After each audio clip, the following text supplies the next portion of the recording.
Welcome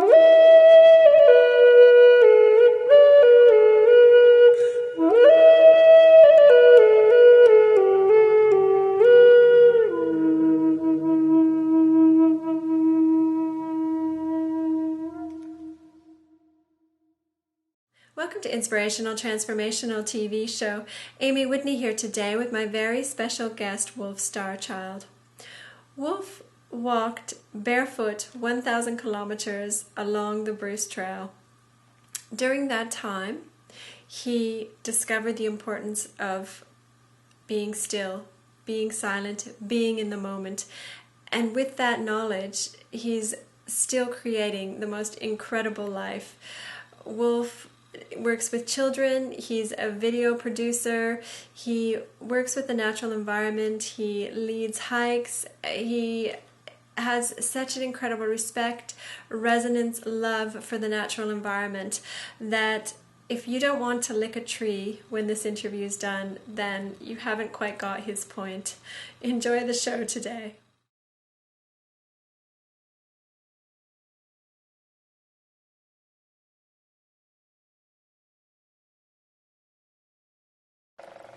Wolfe Starchild, welcome to Inspirational Transformational TV show. Thanks so much for joining me today. No problem. I'm happy to be here. Now, you are an adventurer, a travel writer, an outdoor educator, but you have not always worn those titles, if I can say that. You found yourself at a certain point in life where you knew things had to change. Do you mind taking us back to that point and running the story from there? Sure, absolutely. In the mid-2000s, I found myself working in a call center, which many people do in my area. And I thought I really wanted a change. I wanted something new, something exciting. I wanted to make some changes to my life, and I wasn't 100% sure where. So I decided in 2008, that I was going to hike the Bruce Trail, which is Canada's oldest and longest footpath. It runs about 1,000 kilometers, give or take, from Queenston, Ontario, all the way up to Tobermory, Ontario. So it took me an entire year of planning, getting in shape, running, jogging, cycling, everything in between, choosing equipment, learning any skills or techniques that I would need to do the trip. And then in June 1st, 2006, I set on my way up the trail. And it was just myself and my dog. And so I got a couple of months leave from work, and off I went. And it was a completely mind-bending, life-changing experience. Prior to deciding to do that walk, was that a passion of yours? Were you a hiker or? Absolutely, yeah, yes. Okay. I've always been an outdoors person. Okay. Prior to this, I was a transport truck driver, and the only reason I got into driving truck was to travel. Basically, I was paid to take my truck, which I owned, and I could travel anywhere in North America. So I found myself being chased by tornadoes and breaking down in the middle of the deserts, and spending New Year's Eve on the beach in someplace in Texas, or things like that. So from there, my desire and passion for travel in the outdoors just sort of started to grow and grow and grow. I had to leave trucking just because it was starting to be a bit too much, driving 18, 19 hours a day, and then sleeping, and then not being home for 3 weeks. So you always miss that call of the wild, so to speak. So that's where the origins of this trip came from. Okay, so prior to going on the trail, did you have a preconceived idea of what would happen to you? I'm assuming there was a lot of realizations, epiphanies, I suppose, when you're alone for that long walking? Absolutely, yeah. It was basically, I had broken it down. I went to school to learn some outdoor skills, outdoor training. I worked for Brock University as a hike leader there for a couple of years beforehand. And so I had learned how to plan this sort of thing, because it's a big undertaking, right? I'm going to be hundreds of kilometers away from home. There's probably not going to be any mobile coverage. I bought something called a spot satellite unit to track my progress, so I could send messages so people would know where I was. Going through the equipment, and then it's like, wow, that very first day, you're standing there, and I was standing there, the car dropped me off, and I'm looking at this cairn going, wow, ahead of me is 1,000 kilometers of travel, and I had no real expectations other than to put one foot in front of the other and to head out on it. But while I was doing it, a friend of mine said, who was a polar explorer, he went to Antarctica, and he said, I noticed in all your photos that you never wear shoes. I said, well, It's just sort of who I am. It helps me with a spiritual connection with the earth. It helps bind me to reality, so to speak. And he said, you need to tell some people about this because I bet it's going to really turn some heads. So I started writing about it on the internet and things like that. And then all of a sudden, out of nowhere, I get people from magazines and newspapers and television shows all sending me emails. While I was in the southern section, I had phone and internet access. And it was like, wow, this is kind of neat. So, I would meet reporters on the trail, and they'd film me and take pictures of me. And it was like, I could get used to this. I like being in the outdoors. It's kind of neat being in the spotlight a little tiny bit. Yeah. So yeah, it was kind of fun that way. So you've always gone barefoot. That's right. Yes. And you mentioned there's a connection. Do you think that because I've heard that the invention of shoes or people wearing shoes has led to health issues, has led to a lot of other issues. Do you run along those lines? Oh, absolutely, I do. I'm one of those people that I've sort of, you look at humanity and we say that humans have been around for about 1 million years on the earth. The oldest shoes that we have found through history only go back about 5,000 years. So what did we do before then? Everybody was okay. And it's only been those last few thousand years that it's become more and more of a thing that, especially here in the West, that people do. And they say that right now, approximately 70% of the planet doesn't wear shoes to begin with because of, geographical or economical reasons. And they all manage okay. Currently 70%. That's right. Places like, when you consider numbers, populations of places like India and Africa and things like that. So apart from Canadian winter, for instance, would you say that the shoe was brought in just as a money-making idea? I don't know. Originally, it was brought in for protection. They were developed by the Roman army, and it was that when soldiers went into combat, it gave them a combative edge to protect them from bones and things like that. Okay. And it just sort of evolved from there into a status symbol of only the rich and the wealthy could wear shoes, and that's where high heels had come from, as a wealth and a status symbol. Right. And I think since we've evolved from a nature-based society, and in about the last 20 years we have gone to a safety-based society where children aren't allowed to climb trees, they're not allowed to do anything that's terribly fun or exciting like when I was young. When I was growing up, my mom would close the door on me in the morning and say, don't come back till 6 o'clock, till dark. Go out and do your thing, and now that's totally unheard of. And I think that is, as seeing going without shoes as something, as an unsafe act, is sort of taken hold in society. But I'm breaking through that barrier. Have you changed anyone else's opinion? Have you noticed that those of your peer groups, people around you, incorporating the no shoe type thing? I have a lot of people that try it. That are like, oh, if you can do it, it can't be that hard. I can do it. I've done it for so long that I'm really, really used to it. So going on stones and stuff, because I'm outside all the time, it doesn't really mean anything to me. But I've had other people that I've been with, and they're like, "Ooh, that's hard."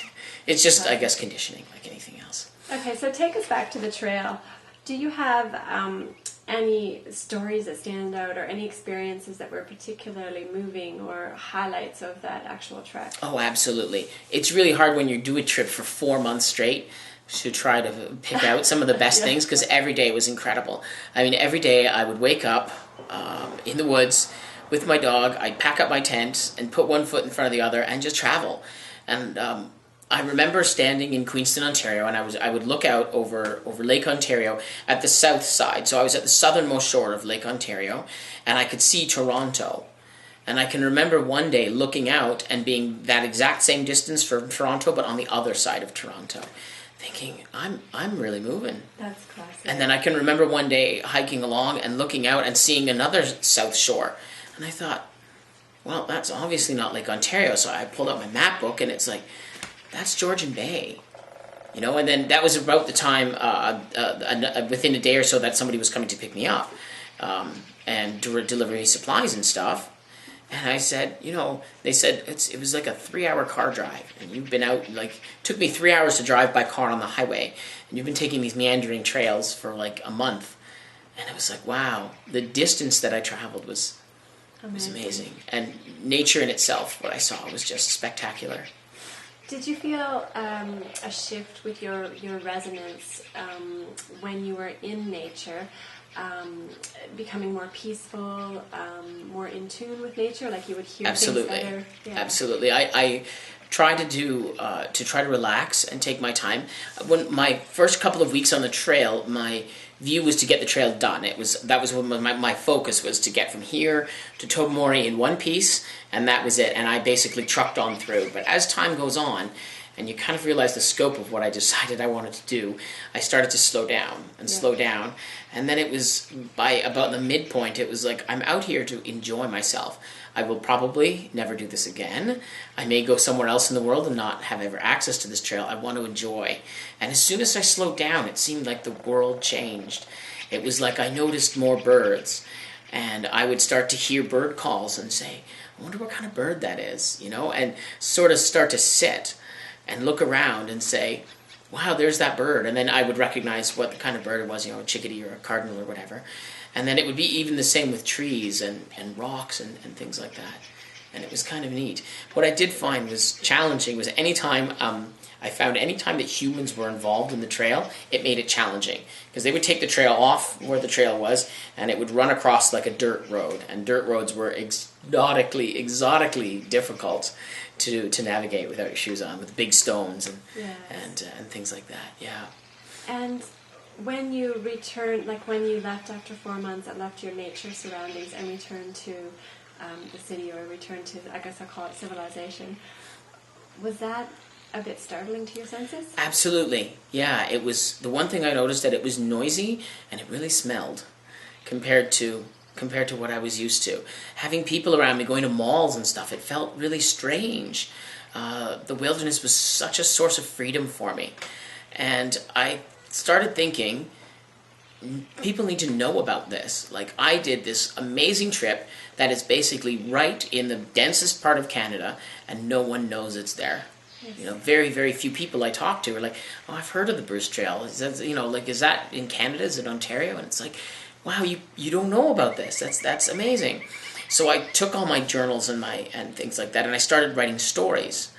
And I started publishing these stories on an internet blog. I went to a little free website, and it was like, yeah, that's kind of neat. And then I look at my pictures, and I thought that's kind of interesting. And then I would get messages from staff of magazines. One of them was Our Canada magazine, and say, hey, I saw your story, and wow, I want to submit some stuff to us. So I thought, well, okay. So I started learning about travel writing, and they all said, oh, well, don't ever expect to get published as a travel writer. It's the hardest writing genre to get into. So I submitted stories, and they were getting published. And it was like, wow, that's neat. And then one day, Canadian Geographic was doing an article on barefoot hiking, and they found me, and they're like, hey, we need to talk to you. And I was like, wow, it's all starting to come together. So I decided it was at that point that the world needs to learn a little bit more about what's in their own backyard. Yes. And as I was talking to a lot of these reporters, they would all say the same thing. They'd say, the money for you is going to be in television, it's going to be in teaching, it's going to be in the outdoors. So I just sort of started to take a much deeper interest in learning about the outdoors, learning more survival skills, learning to find out where there's hiking clubs who need hikes to be led, and things like that. And it just sort of meandered left and right a little bit. And then I was fortunate at my job that I got laid off. Now, I know a lot of people won't say that's fortunate, but for me it was the best thing that ever happened to me. I got laid off, and I decided to start a guiding company, so I did that for a little while. Unfortunately, the Niagara area wasn't as successful or as lucrative as I'd hoped. And then I had the opportunity to go back to school through a Canadian program called Second Career, where they basically pay for me to go back to school as a condition of our unemployment insurance. So I said, well, that's a great opportunity. I want to do stuff for the outdoors. Yes. So the program that I was able to take is called Recreation and Leisure, which is just that. I worked with the staff using my previous credentials of being published and everything else to help customize the program for me. So it's geared to the outdoors, and that's sort of where I'm going. Beautiful. So I ended up buying a video camera, and I'm making videos and things like that. So when the videos hit YouTube, which are approximately once every week, I'm now getting network television shows saying, wow, you really have it together. Why don't we see what we can do? We got to talk. The most fascinating part about it is that I will get celebrities who I idolize like people like Les Stroud, Cody Lundeen from the United States, and they will email me and say, hey, I saw your latest video. I think that's kind of neat. So I decided that since that was the path I wanted to go with my life, what I was going to do is model after them. So I studied them, as much information as I can. I learned where they came from, how they got to where they were, what kind of camera equipment they use, and everything like that. Watched all their TV shows and sort of self-mentored myself with them. And it's slowly lurching forward. I'm pretty excited about that. Beautiful. So the walk transformed your path, or you were already on the path of transformation before you went on? No, I think the walk transformed it. It was at the point where I would look out at this beauty and say, no one knows it's here, and the world needs to know about how beautiful some of the most basic things are in your own backyard that people don't even know that exist. And that's what transformed me. And I said, I can't go back to the office now that I've experienced this beautiful freedom. Yes. And it was very rare that it was anything other than freedom. I admit that I went for several months where it rained day in and day out. That was pretty challenging, but it was still better than going back to civilization and things like that. And yeah, writing in my journal, I can remember one night we had the worst storm in decades, and I think it was the tail end of a hurricane, and it had passed through Hamilton area. That's where I was. I was early in the trail. And it was like bright lights so strong that it lit up the inside of my tent like daylight. And it was like, wow, what am I doing here?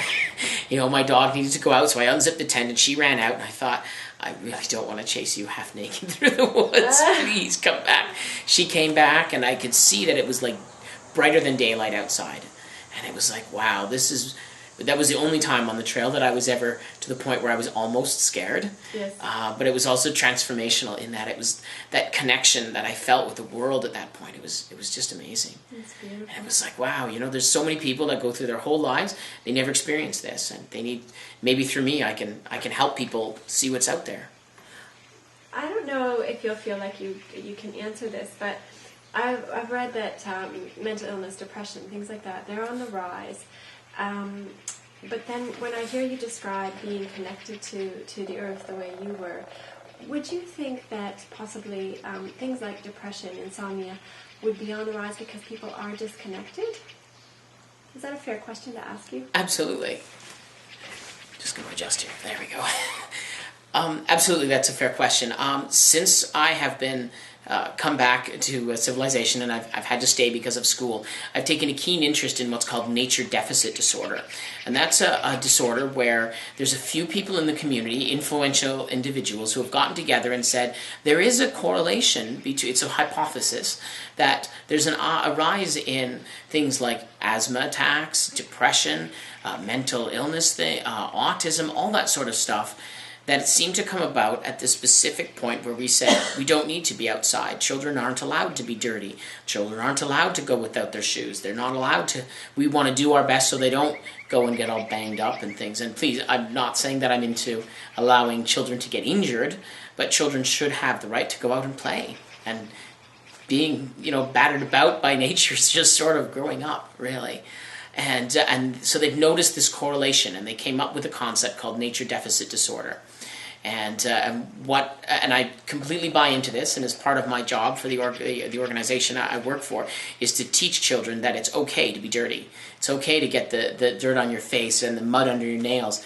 And we're finding with this that it makes your immune system work harder, because if you're too clean, your immune system just puts its hands on, I can relax, it's okay, right? So then when you're exposed to all this stuff, these things happen.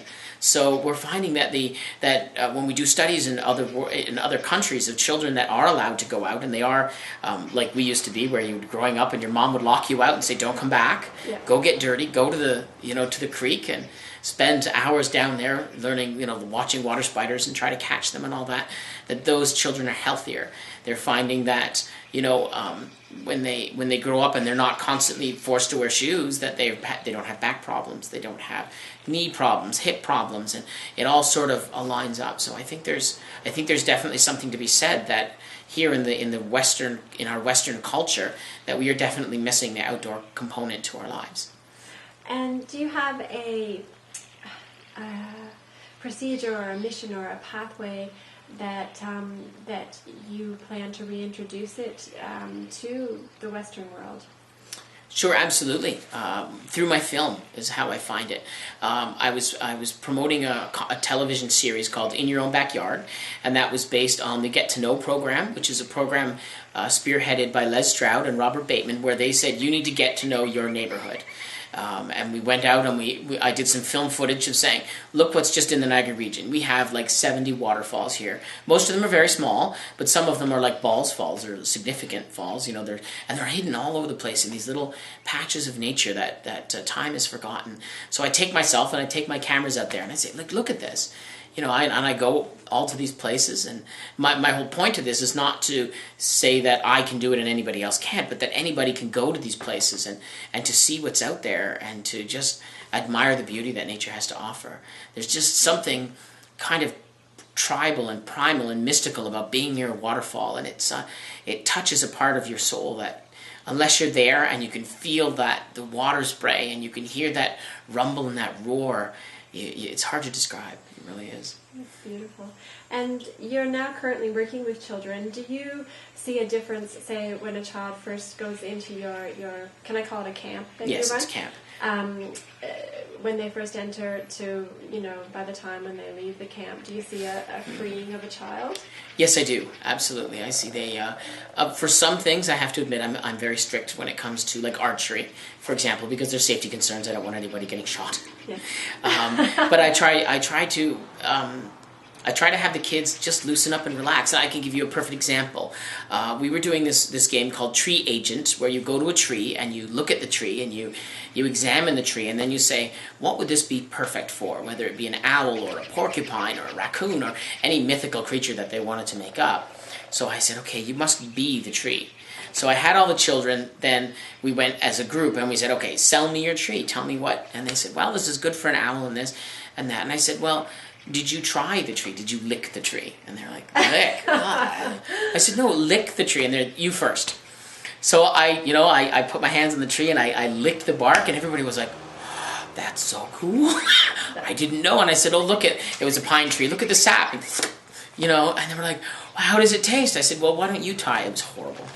I admit it was awful. But it was like, you try it. And then, you know, the kids just loved it, and they had this connection and this freedom that doing these things is okay.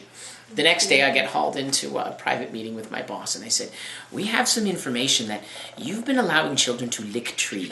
Yes, I have. And they said, I don't know much about the outdoors. Is that safe? It's perfectly safe. Are you sure? Absolutely sure. That is gorgeous. And they're like, okay, you know, and it was kind of funny to see that the people who are running this outdoor facility, they should know that that's, you know, granted is not a 100% safe activity, but it's not, you know, they're not going to catch some strange disease as long as they're not licking moss or anything. And it was just that kind of connection, you know. Beautiful. And so then at the very end of the day, we have what we call closing circle. So we have all the campers sitting around, and everybody was like, oh, Wolfe needs to lick the tree, I'm not licking the tree. So the one counselor, a young lady, says, I'll lick the tree. So she goes, and she worked in a lot of outdoor facilities. She did the same thing. It's like, okay. So then the next thing I know, there's this large tree in the woods, and we have about 8 children and the 2 of us, and we're all licking the bark of the tree. And it's a really mystical experience. Like, all of a sudden, it's okay to do that. That's you know? Beautiful. Yeah, it was fun. And where to from here for you? You make films. You're a writer. You work with children, which is so beautiful. You lead hikes. Do you have an end goal, like an ultimate? My perfect life is this? Absolutely. I would like to do more film. I would like to be in a position where my films are shown on television networks in different places around the world. And get to travel with that, because I found that's a passion. I love writing, and I really love writing. It was a passion too. For example, a couple of years ago, I took the opportunity to canoe out to a lighthouse that was 2 kilometers off the coast of Lake Erie. I would never recommend anybody who views this to try that feat, to do it by canoe. It was very dangerous. People die doing that. But I thought, you know what? I'm just going to let the spirit guide me, and I'm sure I'll be okay. So I got out there. I took all the photographs. I wrote an amazing story. It got published in Our Canada magazine. And yeah, I canoed back, and I love that so much, and I want to go back now with the camera and do video. I found video is my passion. I enjoy teaching. That's also something else, but I find maybe I can mend the two. Yes. You know, I can do educational style videos and make them fun and exciting, and people will say, I want to go there. That's really beautiful. And I guess some of it is based on when you look at Canada, we're a vast country. We're one of the largest countries on the planet. There's so much diversity here. But when you watch television, all the TV shows are made in India, they're made in Africa, they're made in all these far off places, but we have all of that right here. You don't need a passport. All you need is sometimes you don't even need a car. You can take a bus, train, and I think I really want to kind of focus on that, to show people that you don't have to go halfway around the world to find adventure. You can find it right in your own backyard. Oh, you're making me so excited. I want to get out there right now. It's really awesome to be in your energy. Now, I don't know if you'll want to discuss this, but I'm going to throw it out there because you mentioned it a few times. You've talked about being guided by spirit. Is that something that came from being in nature, your connection with the spirit world, or how would you I would describe say yes, it? absolutely. Growing up, I grew up in a family that had asked me to be Christian. I wouldn't say it was a Christian family by any means. And it just, I went as deep as I could into Christian philosophy. I was an altar boy and everything. And I would sit and I would say, I don't understand why, if there's a divine being, why we're indoors, why are we inside when it's this, the church, and I admit churches are beautiful, and I have been to many of them around the world, and there's a certain calmness that you come, especially if you get into churches that are hundreds and hundreds of years old, and they are truly beautiful. But when you go outside, there's something else, there's something more real about it. And so when I started to become a teenager, I decided to leave Christianity and explore something more natural, which led me down a pagan path. And I was like, wow, gods of nature, I can relate to that. I can understand that. It makes sense to me, that we shouldn't, for me personally, it was like, I shouldn't have to go to a building to worship when the trees and the forest is my building. Yeah. And it sort of gained some popularity for a while, and I was really, really into Wiccan mythology, and I cast circle all the time, and through life things get busy because it's very, very time consuming to go out there. But yeah, so I think my view of spirituality and divinity is definitely nature based, and I think they're one and the same. And I see it everywhere you go, from, like, you look at a chickadee, and they have a beautiful little hee every time they're so happy. They're so small, but they're so loud that you can hear them for a kilometer. I mean, how does that happen? When you look at even the mystery of how a forest works, where, in the early spring you get certain species of trees and plants that they grow up, and then they go dormant because the next species comes in. And then the canopy grows, and then those species can't live anymore because the canopy's alive, and then the leaves fall off, and then it goes through this whole cycle. And I see that as a sign of divinity in itself. Like, the cycle's been happening for millions of years, and will probably happen as long as this planet stays the way it is. And we're just like a little... I always feel George Carlin said it best when he said that Earth can shake us off like a bad case of the fleas. We'll be long gone, all our buildings will be gone, but there's still going to be trees growing. They're still going to be moving around, things like that. That's beautiful. And what's been your biggest inspiration? Wow. I think the beauty of the world is an inspiration. I know that may sound kind of silly, but just going out there and seeing it and feeling it and experiencing all of these things that the world has to offer. There's on Discovery Channel, they have this song that they promote called "The World Is Just Awesome," and I relate so much with that. Because there's caves to explore, and there's so many different, there's mountains to climb, and there's seas to go scuba diving in, and I've done all of those things, and it never ceases to amaze me every time I go into a cave system, to think that I'm the first. Like, I'm one of the few humans that has ever seen this, and the last time natural light was in this area of the world was millions of years ago. And I always find that just remarkable. It really is. That's beautiful. And your final words of wisdom today?